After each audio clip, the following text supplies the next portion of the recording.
होस हराएका मूर्धन्यहरूको हैजा हेर्नुहोस्।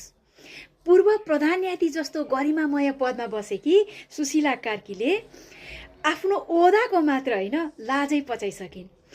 सपना मल्ल प्रधानलाई प्रधान न्यायाधीश बनाउन नपाउँदा एउटी महिलाको यो हदसम्मको भडास। बालेन शाहमा जुडिसियरी नलेज चाहिँ छैन। न त के अरे उसमा छ, के अरे रवि लामी सानेमा छ। जुडिसियल जुन नलेज हुन्छ नि अलिकति राख्नुपर्छ।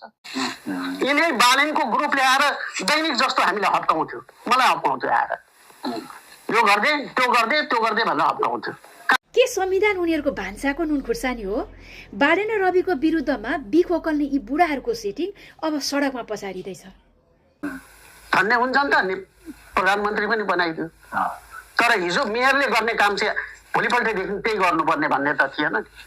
प्रधानमन्त्रीको काम त थुप्रै छ, त्यो त अरूले गरिदिइहाल्छ नि, त्यो त उसले पनि गरिदिन्छ नि, सबैले गरिदिन्छ।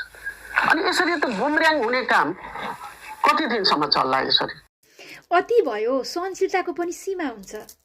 सुशीला कार्कीको पछिल्लो हरकत हेर्दा यस्तो लाग्छ उनलाई न्यायको होइन आफ्नो मान्छेलाई कुर्सीमा बसाल्ने सनक चढेको छ। ओपनली भन्छु, मनोजको तुलना सपनासँग हुन सक्दैन। नेभर बिन होला, पिएचडी होला हुने, पिएचडी भएर त सपना मल्ललाई किन बनाइनस् भन्दै रवि र बालेनमाथि जुन ढङ्गले जाइलागेकी छन् त्यसले उनको बौद्धिक टाटपल्टाइ मात्र होइन उनको भित्र रहेको तानाशाही चरित्रलाई पनि छत्ताछुल्ल पारेको छ।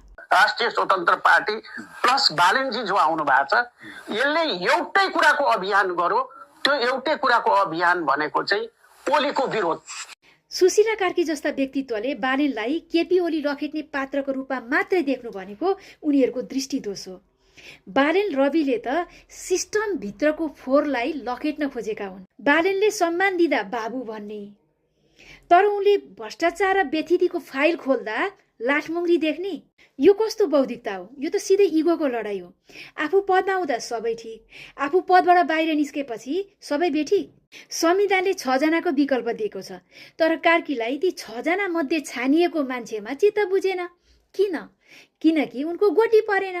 बालेन र रविलाई जुडिसियरी छान्न आउँदैन भन्दै उपदेश दिने सुशीला कार्कीलाई कसले भनिदिने कि अब यो देश तपाईँको व्यक्तिगत इच्छामा होइन संविधानको धारामा चल्छ भनेर।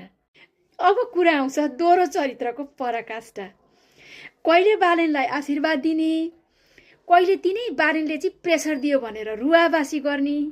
यो कस्तो खालको मानसिक स्थिति हो? बालेन र रविले जुडिसियरी बिगारेका होइनन्, बरु तपाईँहरूले नै वर्षौंदेखि